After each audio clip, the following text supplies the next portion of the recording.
Yaşımız artdıqca niyə arıqlamaq çətinləşir? Həqiqətən də mi yaşımız artdığına görə metabolizmamız yavaşlayır? Cavabı xeyr. Çünki əzələ kütləsi azalır. Araşdırmalar göstərir ki, 30 yaşdan sonra hər 10 ildə əzələlərin 3-8% itirilir və onların yerinə pey toxuması tutur.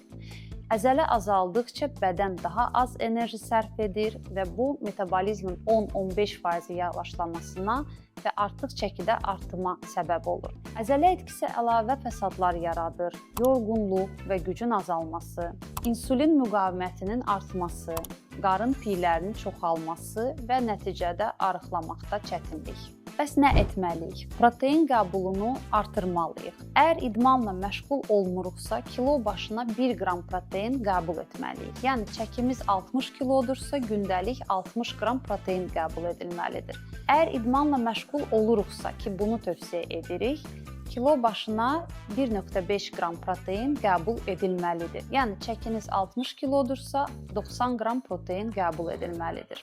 Müntəzəm məşq edin. Həftənin 3-4 günü güc və müqavimət məşqləri, böyük əzələ qruplarını işə salan hərəkətlər, aerob fəaliyyət əlavə edin. Həftədə ən azı 150 dəqiqə orta intensivliklə, yəni sürətli gəzinti və ya üzgüçülük.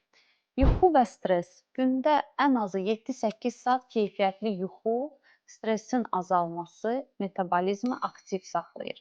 Nəticə olaraq əzələlərinizi güclü saxlamaq həm sağlamlıq, həm də arıqlamanın açarıdır.